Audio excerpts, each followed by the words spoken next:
PFI है ना, वो पहले आईएम था, उसके बाद सिमी बना, सिमी के बाद पीएफआई बना। 1942 में जिन्ना ने पाकिस्तान रेंजर्स क्यों बनाया, ये सोचने वाली बात है, क्योंकि उनका पहले से तय था कि हम 47 में इस देश के 2 टुकड़े कर देंगे। जब अखंड पूरा भारत, पाकिस्तान, बांग्लादेश सब एक था, तो पाकिस्तान रेंजर बनाने की क्या जरूरत थी। पहले कश्मीर में फौज नहीं भेजी 47 में, 62 में आर्मी को हथियार नहीं दिए, क्यों?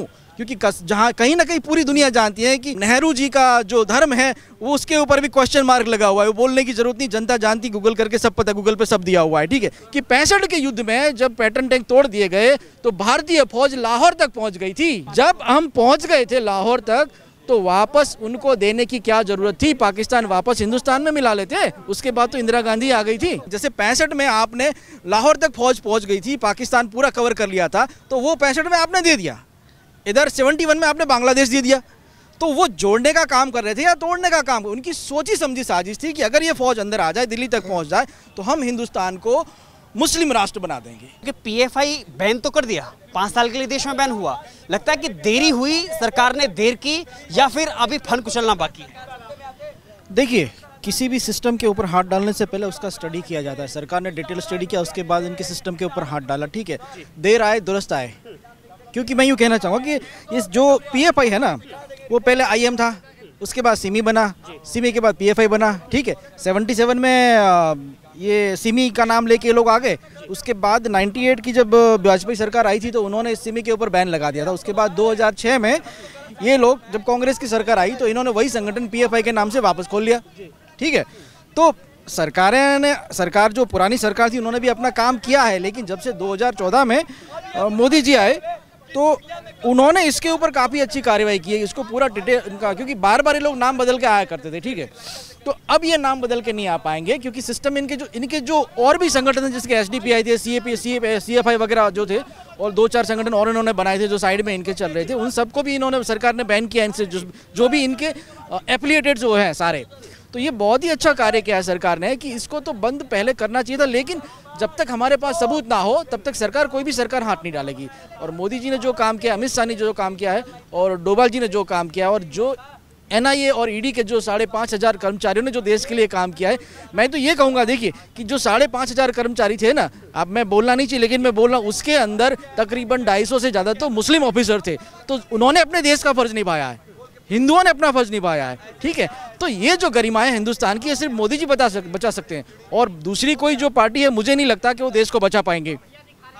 एक सवाल ये बनता है कि इसके बाद में शफीकुर रहमान जैसे बर्क जो सांसद हैं, उनका ये बयान आना, लालू प्रसाद यादव का ये बयान आना, उनकी पहले तो तुलना करना आरएसएस से, राष्ट्रीय स्वयंसेवक संघ से तुलना करना, और उस पर भी बैन की मांग करना, कितना? बहुत अच्छा सवाल किया आपने। आरएसएस क्या है जानते हैं? आरएसएस का जो प्रचारक होता है उसका जीवन देश के लिए होता है। हमेशा अपना घर बार छोड़ के देश को डेवलप करने के लिए या देश की गरिमा को मजबूत करने के लिए वो बाहर निकल पड़ता है देश की सेवा के लिए, ठीक है। अब आरएसएस एक ऐसी ब्रांच है कि जिसमें तकरीबन 26 से ज़्यादा ब्रांचेस हैं, उसमें एक मुस्लिम ब्रांच भी है। मुझे पीएफआई में बताइए कि कौन सा उन्होंने किसी हिंदू को मेंबर बना लिया, किसी सिख को मेंबर बनाया, किसी ईसाई को मेंबर बनाया, किसी बुद्धिस्ट को मेंबर बनाया? नहीं, सारे उसके अंदर मुस्लिम। ये क्यों है? क्योंकि ये आतंकवादी संगठन है, और बाहर के जो कंट्री हैं जो इस देश को तोड़ना चाहते हैं, ये उनके फंडिंग से ये काम कर रहे हैं। आरएसएस में तो मुस्लिम ब्रिगेड भी है, आप देखिएगा। काफ़ी हम लोग जब जैसे कि कुदरती आपदा वगैरह आती है तो आरएसएस के जो कार्यकर हैं वो दौड़ के पहुंच जाएंगे सेवा करने के लिए। उसमें जो आरएसएस के जो मुस्लिम वर्कर्स हैं वो भी वहां पहुंचते हैं, कार्यकर हैं, ठीक है। लेकिन उस समय पे कभी कोई पीएफआई का बंदा आया कि भाई मैं पीएफआई से हूं, मैं सेवा करूंगा? आप ये बात सोचने वाली बात है कि अगर आप बोल रहे हो कि आप देश के लिए काम कर रहे हो, तो जब कुदरती आपदाएं पड़ती हैं तो जो बजरंग दल है, आरएसएस जैसी संगठन है, उनके कर्मचारी दिन रात वहाँ रात को मेहनत करते हैं। जैसे भूकंप के टाइम पे हुआ था, बाढ़ के टाइम पे हुआ था, लेकिन उस समय मुझे एक भी पीएफआई का बंदा दिखा दो कि उसने सामाजिक सेवा की हो देश की, कि पीड़ित की कोई भी जो पीड़ित बंदा हो उसके साथ उन्होंने कोई अच्छा व्यवहार किया हो। वो आए ही नहीं, क्यों नहीं आए, ठीक है। और दूसरी बात है कि इनके जो 106 बंदे पहली रेड में पकड़े, दूसरी रेड में 92 लोग पकड़े गए, उसके बाद 20 बंदे ऐसे हैं जो यहाँ से शाहीन बाग से अरेस्ट किए गए, जो उनका जो हेडक्वार्टर है, तो वो तो दिल्ली चक्का जाम करने का वो लगा रहे थे। पूरा सिस्टम उन्होंने बना लिया कि दिल्ली को चक्का जाम कर देंगे हम चारों तरफ से, जैसे कि किसान आंदोलन में चक्का जाम किया था, ऐसे लोग हम लोग पीएफआई का जो इन्होंने अरेस्ट किया उसके अगेंस्ट में वो लोग उनको सपोर्ट करने के लिए दिल्ली फिर से जाम करने वाले थे, लेकिन वो पकड़े गए उसमें, क्योंकि सरकार की पूरी वॉच थी उनके ऊपर। तो जो कार्य मोदी सरकार ने किया है देश को बचाने के लिए, वो बहुत ही काबिल तारीफ से भी ज़्यादा कह सकते हैं इसके ऊपर, क्योंकि इतना बड़ा अरेस्ट किसी भी आतंकवादी संगठन का, आप पूरे दुनिया में कहीं भी चले जाए जहाँ पे आतंकवादी हमले में कोई भी संगठन जुड़ा हुआ हो, तो इतना बड़ा अरेस्ट कभी नहीं हुआ। ये अपने आप में एक वर्ल्ड रिकॉर्ड है कि इतने सारे आतंकवादी एक साथ पकड़े गए हैं। लेकिन एक और बात है कि जैसे पीएम मोदी को एक सख्त और बड़े फैसले लेने के लिए जाना जाता है, चाहे वो धारा 370 की बात रही हो, चाहे फिर राम मंदिर की बात रही हो, चाहे और भी कई ऐसे मामले रहे, उन्हीं में से एक इसको भी गिना जा रहा है कि जो PFI पे जो एक्शन लिया गया है। आपको लगता है कि शायद मोदी जैसा नेतृत्व नहीं होता तो जिस तरह से पहले सरकारें दूध पिलाने का काम कर रही थी उसी तरह फल पूरा होता? देखिए, बहुत अच्छा सवाल किया है। इसका जवाब मैं आपको तकरीबन काफ़ी लंबा दूंगा। मैं शुरू करूंगा 1885 से। 1885 में कांग्रेस की स्थापना हुई, मुंबई में उसका पहला अधिवेशन हुआ। 1906 में मुस्लिम लीग उसी में से अलग हुआ। ठीक है, सारी दुनिया जानती है जो पूरा इतिहास है। ठीक है, अपन यहाँ से शुरू करते हैं। अब मुझे बताइए कि भारत देश कब आज़ाद हुआ? 1947 में। ठीक है, तब तक पाकिस्तान और ये सारे जुड़े हुए थे। ठीक है, 1942 में जिन्ना ने पाकिस्तान रेंजर्स क्यों बनाया? ये सोचने वाली बात है, क्योंकि उनका पहले से तय था कि हम 47 में इस देश के 2 टुकड़े कर देंगे। कि पाकिस्तान रेंजर्स जो आर्मी है, जो ब्रिगेड बना था उस समय पे, जब अखंड पूरा भारत, पाकिस्तान, बांग्लादेश सब एक था, तो पाकिस्तान रेंजर बनाने की क्या जरूरत थी? सोच, उनकी मानसिकता देखिए, उनका प्लानिंग देखिए कि वो 1942 से वो लोग सोच रहे थे कि हम इस देश को तोड़ेंगे, क्योंकि इस देश को उनको मुस्लिम राष्ट्र बनाना था। ठीक है, अब आते हैं 1947 के ऊपर। 47 के अंदर जैसे ही भारत आज़ाद हुआ, ठीक है, कबालियों ने हमला किया कश्मीर के ऊपर। ठीक है, वहाँ के जो महाराजा थे उन्होंने भारत से मदद मांगी कि भाई मुझे फौज दीजिए। मेरे पास फौज नहीं है उतनी, ना ही मेरे पास हथियार है कि मैं 10,000 कबालियों से लड़ पाऊँ। इन्होंने फौज नहीं भेजी, POK चला गया अपना कट में। उसके बाद इन्होंने कानून बना दिया, 370 लगा दी वहाँ पे, और धारा 35A लगा दी कश्मीर के ऊपर। सारी दुनिया जानती है, एग्री है आप इस बात से? ठीक है, अब आगे बढ़िए। 70 साल इन्होंने लगा दिए उस 35A और 70 को हटाने के लिए, लेकिन वो हटा नहीं पाए। उन्होंने जानबूझ के नहीं, क्योंकि उसके अंदर एक क्लॉज भी था जो अमित शाह जी ने पार्लियामेंट में सबके सामने बोला कि 70 साल तक उस चीज़ को संभाल के रखा इन्होंने बड़े अच्छे से, कि इस देश को जोड़ना नहीं है, तोड़ना है। अब आते हैं 1962 के युद्ध के ऊपर। ठीक है, उनके ऊपर एक बार कबाली का हमला हो गया। ठीक है, उसके बाद चाइना ने 62 में हमला किया भारत के ऊपर। तो उस समय पे ऐसा कहते हैं कि भारतीय फौज के पास हथियार नहीं थे कि चाइना के सामने लड़ पाए उतना। उस युद्ध को थप्पड़ मार युद्ध भी कहते हैं, कि हथियार, गोलियां खत्म हो गई थी फौजियों के पास। और उसके बाद जो अपने लता मंगेशकर ने जो गाना गाया था देश के लिए, उस समय पे नेहरू जी मगरमच्छ के आंसू रोए थे। वो जानते थे, क्योंकि उन्होंने पहले कश्मीर में फौज नहीं भेजी 47 में, 62 में आर्मी को हथियार नहीं दिए। क्यों? क्योंकि जहाँ कहीं ना कहीं पूरी दुनिया जानती है कि नेहरू जी का जो धर्म है वो, उसके ऊपर भी क्वेश्चन मार्क लगा हुआ है। वो बोलने की जरूरत नहीं, जनता जानती, गूगल करके सब पता, गूगल पे सब दिया हुआ है। ठीक है, उसके बाद ये इतना होने के बाद जब चाइना ने फिर भी हारा, क्योंकि वो, मैं यूँ कहूँगा कि 62 का वॉर अगर हम जीते हैं, या उसको भले हमारा अक्साई सीन चला गया हो, लेकिन भारतीय फौज को मैं धन्यवाद देना चाहूँगा कि बिना हथियार के भी उन्होंने उसको एक बैरियर पर आके रोक दिया। ठीक है, उसके बाद 65 के युद्ध पे आ जाते हैं। 65 के युद्ध में कौन थे? भारत के प्रधानमंत्री लाल बहादुर शास्त्री जी थे, आई थिंक। ठीक है, अब 65 के युद्ध में जब पाकिस्तान ने फिर से हमला किया, आप सोचिएगा इस बात को, कितनी मिली जुली साजिश है इस बात के ऊपर, कि 65 में जब वापस हमला हुआ भारत के ऊपर, तो भारत के अंदर जैसे फौज के अंदर से सिख ब्रिगेड है, राजपूताना ब्रिगेड है, ऐसे एक मुस्लिम ब्रिगेड भी था। तो उस मुस्लिम ब्रिगेड ने हथियार डाल दिए कि भाई सामने इस्लामिक फौज है, हम इस्लाम को मानते हैं, हम उसके सामने नहीं लड़ेंगे। ठीक है, अब देखो भारत की फौज में जो कट्टर जो देशभक्त थे, जिसको बोल सकते हैं, उनका जज्बा देखो कि भाई चलो इन्होंने छोड़ दिया, कोई बात नहीं। ठीक है, जनरल मानेकशॉ थे तब, जिन्हें फील्ड मार्शल का अवार्ड दिया गया था। ठीक है, अब उसमें भी मैं कहूँगा कि उस समय पे भी हिंदू जो राष्ट्र था, उसमें भी मुस्लिम फौजी कुछ ऐसे थे कि जो देश को अपना मानते थे यहाँ पे, क्योंकि जो यहीं पे पड़े हुए, यहीं पे बड़े हुए। ठीक है, उसमें थे मिस्टर अब्दुल हमीद। ठीक है, जब पाकिस्तानी की फौज के सामने अपने छाती के ऊपर 6 बम बांध के पाकिस्तान के 6 पैटर्न टैंक उड़ा दिए, तो उनको परमवीर चक्र से भी सम्मानित किया फौज ने। ठीक है, इसके ऊपर कहीं ना कहीं आपको पीछे अगर आप सोचोगे तो दिमाग में उनका जो नैरेटिव है वो समझता आता जाएगा। ठीक है, उसके बाद कौन आया? ठीक है, सबसे बड़ी बात तो बताना भूल गया मैं कि 65 के युद्ध में जब पैटर्न टैंक तोड़ दिए गए तो भारतीय फौज लाहौर तक पहुंच गई थी। ठीक है, उसके बाद ताशकंद करार हुआ, शास्त्री जी वहां गए रसिया में। ठीक है, उनका मर्डर हो गया, सब जानते हैं, लेकिन कोई बोलता नहीं है। ठीक है, जब हम पहुंच गए थे लाहौर तक, तो वापस उनको देने की क्या जरूरत थी? पाकिस्तान वापस हिंदुस्तान में मिला लेते। उसके बाद तो इंदिरा गांधी आ गई थी। ठीक है, अब इंदिरा गांधी जी ने क्या किया, ये बहुत ही सीरियस बात है कि उन्होंने क्या किया कि अगर मुझे सिस्टम में टिका रहना है, ठीक है। तो 1968 में उन्होंने रॉ की स्थापना की, ठीक है। 1968 में रॉ की स्थापना की। उन्होंने कहा कि मुझे देशभक्ति चाहिए दिखाने के लिए कि मैं देशभक्त हूँ। सोचने यहाँ सवाल उठता है उनकी देशभक्ति के ऊपर, इंदिरा गांधी जी के ऊपर, कि जब 68 में रॉ का गठबंधन हो गया, रॉ का पूरा सिस्टम बना गया, सारे देशों में भेज दिया गया जो भी ऑफिसर्स थे उनको, तो उन्होंने परफेक्ट माहिती इन्फॉर्मेशन कलेक्ट करके बोला कि 71 के अंदर पाकिस्तान फिर से हमला करेगा। सोचिएगा, उस समय पे हमला दो तरफा होगा, क्योंकि बांग्लादेश भी करेगा और पाकिस्तान भी करेगा। अब सोचने वाली बात यह है कि 71 के अंदर ढाका बॉर्डर के ऊपर भारतीय फौज थी, इधर राजस्थान की जो बॉर्डर है वहाँ पे थे मेजर कुलदीप सिंह, जैसलमेर में पूरी दुनिया जानती है उनके जज्बे को, ठीक है। ऐसी क्या जरूरत पड़ गई कि दो युद्धों में मात खाने के बाद, हालांकि फौज जीती है लेकिन पॉलिटिक्स आप देखो वो सपोर्ट ही नहीं कर रहा था इस देश को आगे बढ़ने के लिए। फौज जीतने के बाद जब ये हुआ कि उनको सीधा इंस्ट्रक्शन दिया गया कि भाई आप पीछे हट जाओ। रॉ की इंफॉर्मेशन थी कि भाई उनका कहना यह है कि हम नाश्ता जैसलमेर में, रात का डिनर जैसलमेर में करेंगे, सुबह का खाना हम जयपुर में खाएंगे और दोपहर का लंच हम दिल्ली में आके करेंगे। क्लियर कट इंफॉर्मेशन था। इस परिस्थिति में आपको फौज के पीछे बैकअप भेजना चाहिए कि नहीं भेजना चाहिए? सोचिएगा आप, उन्होंने फौज भेजने से मना कर दिया और कुलदीप सिंह जी को बोल दिया कि भाई आप पीछे हट जाओ। क्यों पीछे हटे भाई साहब?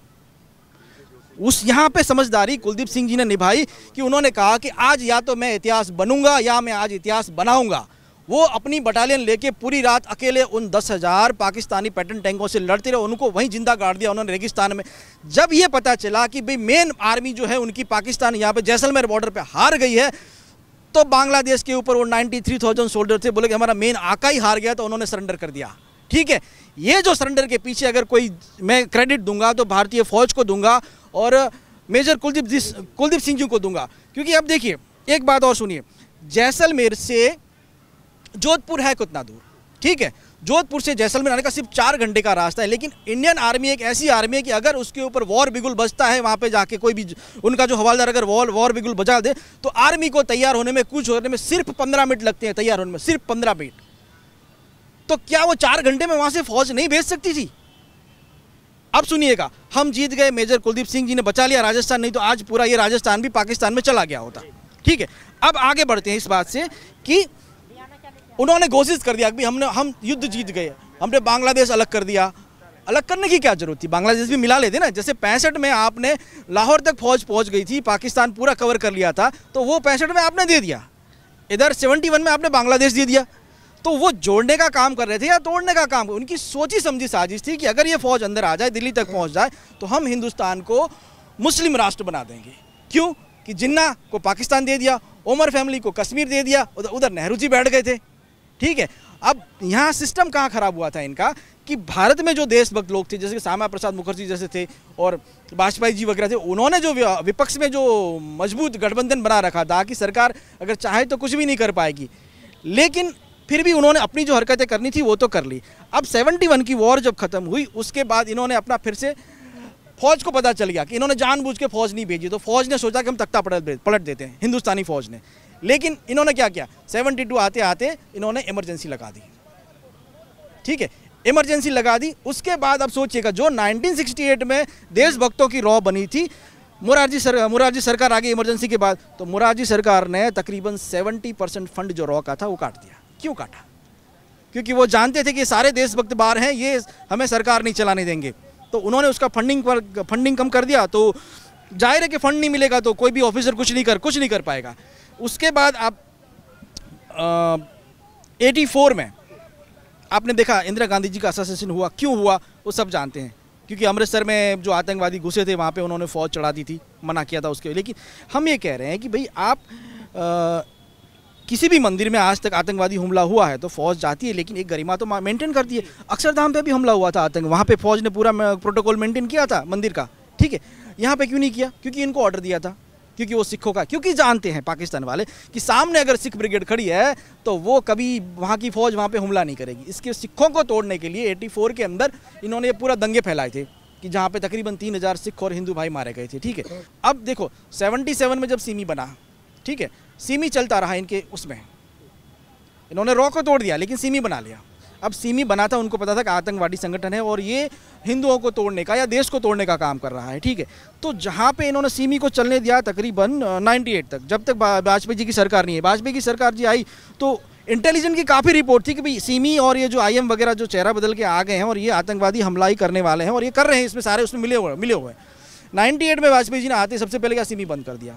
जब तक वाजपेयी जी की सरकार रही सिमी बंद रहा। 2006 में फिर से कांग्रेस की सरकार आई तो उसको नाम बदल के PFI कर लिया। अब 2006 से 11 तक आप देखो कि PFI काम करती रही। क्या इन्हें पता नहीं था? 2011 में केरल के अंदर जो एक्टिविटीज़ PFI कर रही थी उसका इंटेलिजेंस ने रिपोर्ट दिया था कि भाई ये लोग जंगल के अंदर इनके जो आदमी हैं आतंकवादी उनको 1-to-1 कॉम्बैट कैसे लड़ना है, बिना हथियार के कॉम्बैट कैसे लड़ना है, बम कैसे फोड़ना है, इसका ट्रेनिंग दिया जा रहा है। इसका उनको क्लियर कट इन्फॉर्मेशन IB ने दिया था जब कांग्रेस की सरकार थी 2011 में, ठीक है। तो उसको उन्होंने उस समय पे बैन नहीं किया। अब 2014 आते आते अपने पब्लिक जैसे जागती गई। मैं तो धन्यवाद कहूँगा कि सोशल मीडिया का, कि जिस सोशल मीडिया है, मोबाइल है, फेसबुक है और आपकी है, कि इससे पब्लिक को पता चलता है कि कौन सही कर रहा है, कौन गलत कर रहा है, ठीक है। जब पब्लिक को पता चला कि ये कांग्रेस देश को तोड़ने का काम कर रही है तो मोदी जी जो 3 टर्म से गुजरात के CM बने हुए थे उनको प्रधानमंत्री बना के बिठा दिया, ठीक है। तो उनको तब से पता था, तो उन्होंने ट्रेल तो तब से ही लगा रखा होगा, क्योंकि मैं उनको जानता हूँ, बहुत ही दूर की सोचते हैं। जी आज हम सोचेंगे 4-5 साल की, वो 100 साल की ऊपर की सोच के रखते हैं। बहुत ही इंटेलिजेंट आदमी हो, तभी तो उस मुकाम पे पहुँचे हो। 14 से लेके अब तक में जो भी उनकी पहली सरकार बनी, ठीक है, 14 से लेकर 2019 में फिर से उन्होंने सरकार बनाई, तब तक उनके पास पूरा डेटा आ गया था कि PFI क्या क्या क्या कर रहा है, ठीक है। सब मौके की राह में बैठे हुए थे कि कब ये गलती करें और कब हम पकड़ें। सबूत चाहिए थे, सबूत मिल गए उनको। सबसे पहला मिला बिहार में कि भाई 2024 से लेके 2047 तक का इनका टोटल डिटेल प्लान था इनके पास कि भाई 24 में क्या करेंगे, 30 में क्या करेंगे, 35 में क्या करेंगे, 2047 आते आते ये लोग इसको इस्लामिक कंट्री बना देंगे, ठीक है। यहाँ तक कि इनकी ये तैयारी थी कि 2024 का इलेक्शन आने से पहले तकरीबन 5 करोड़ हिंदू सनातनियों का कत्ल किया जाए। इतना बड़ा दंगा करने की ये लोग प्लानिंग कर रहे थे, ठीक है। अब 2014 में आने से पहले सरकार ने क्या किया कि पहले प्लानिंग कमीशन थी, उसको बंद करके मोदी सरकार ने सबसे बढ़िया काम किया कि नीति आयोग ले आए, ठीक है। क्योंकि प्लानिंग कमीशन के अंदर कुछ ऐसे लू फोल्स थे कि जिससे बाहर की फंडिंग लैंड हो जाती थी यहाँ पे। लेकिन नीति आयोग में एक सिस्टम लेके आ गए वो लोग कि जो FCRA बंद किया ना इनको, कि जो विदेश की जैसे टर्की है, चाइना है, पाकिस्तान है, वहाँ से जो फंडिंग आ रही थी उनकी, वो FCRA की वजह से इनकी बंद हो गई, ठीक है। उसके बाद उन्होंने नोटबंदी भी किया। पहले देखा कि नोट कहाँ से मतलब इनको पैसा मिल रहा है। नोटबंदी इसीलिए किया क्योंकि पाकिस्तान से नकली नोट छपके नेपाल के रास्ते से इंडिया के अंदर आ रहे थे और इन्हीं जो संगठन है PFI जैसे, इन्हीं को वो डेवलप हो रहे थे। अब एक और बात बताऊं कि 47 में जब देश आज़ाद हुआ तो यहाँ पे जो मदरसे हैं इंडिया के अंदर, ठीक है, उस मदरसे में जो रजिस्टर्ड मदरसे जो पुराने हैं, जो मतलब आप जो देश को प्यार करते हैं हिंदुस्तान को, उन मदरसों का डेवलपमेंट नहीं हुआ। लेकिन जो PFI से एफिलिएटेड थे मदरसे, उनकी फंडिंग अचानक बढ़ी, उनके बिल्डिंग अचानक बड़े हो गए। ये सोचने वाली बात है ना कि भाई कल उन्होंने वहाँ पे मदरसा खोला, उनकी 5 स्टार बिल्डिंग बन गई, जबकि यहाँ पे जो पुराने मदरसे थे उनका हाल तो वही था गरीबों वाला। उनको भी पैसा मिलना चाहिए लेकिन उनको पैसा नहीं दिया क्योंकि वो देश के साथ गद्दारी करना नहीं चाहते थे। अब PFI जैसे संगठन थे उसके अंदर कोई अनपढ़ आदमी नहीं है, सारे इंटेलिजेंट आदमी हैं, डॉक्टर हैं, इंजीनियर हैं, MBA किए हुए लोग इसके अंदर मेंबर बने हुए हैं, ठीक है। अब ये लोग सिर्फ जो मुस्लिम कट्टर हैं और जो पढ़े लिखे हैं उन्हीं को मेंबर बनाएंगे। अगर कोई हिंदू है या सिख है या ईसाई है या बौद्ध है उनको कभी मेंबर नहीं बनाएंगे ये लोग, क्योंकि इनको बाहर की जो मिशनरी से जो पैसा आ रहा है वो यहाँ पे लगाना था और इस देश को तोड़ना था। ये इनका मेन एजेंडा था। इलाज हो गया। हाँ, इलाज बहुत अच्छा किया है इन्होंने, मोदी जी ने, कि अब ये कुछ नहीं कर पाएंगे, चाहे जितने भी संगठन बना ले। अभी 5 साल तक बैन किया है लेकिन ये 5 साल तो सिर्फ टेलर है। बाकी जो 50 साल में हम जो करेंगे भारत सरकार इस देश के लिए, तो मोदी जी को धन्यवाद है, कि अमित शाह जी को धन्यवाद है, डोभाल जी को धन्यवाद है, NIA को धन्यवाद है और ED को धन्यवाद है और 5,500 जो कर्मचारी उसके अंदर जो मुस्लिम भाई थे उन सब को धन्यवाद है कि उन्होंने इसको अपना देश समझा और इस देश को ख़त्म होने से बचा लिया। क्योंकि नहीं तो अगर इस चीज़ को नहीं पकड़ते तो 2024 में तकरीबन 5,000 हिंदुओं का असासिनेशन तो पक्का था। साथ में इन्होंने मोदी जी का असासिनेशन करने का भी प्लान बना रखा था कि जैसे बिहार में उन्होंने कि जैसे राजीव गांधी जी का असासिनेशन हुआ था उसी तौर पे इनका भी असासिनेशन करता, क्योंकि मोदी सरकार एक है जो इस देश को आगे बढ़ने से हमेशा क्योंकि अगर मोदी जी को रोक लिया तो सबको रोक लिया, एक मैं नैरेटिव लेके चले हुए थे। इसकी वजह से मैं धन्यवाद फिर से दूंगा मोदी जी को, अमित शाह जी को, डोभाल जी को कि सर आपके जैसे कर्तव्यनिष्ठ नेता जब तक इस देश में हैं, जनता आपके साथ खड़ी है, आप बेफिक्र आगे बढ़िए। और 2 लाइन कहना चाहूँगा, मेरे बचपन की मुझे याद है इस बारे में कि वीर तुम बढ़े चढ़ो, धीर तुम बढ़े चढ़ो, सामने पहाड़ हो तुम निडर डटो रहो, तुम निडर डटे रहो, वीर तुम बढ़े चलो, धीर तुम बढ़े चलो, सामने पहाड़ हो सिंह की दहाड़ हो।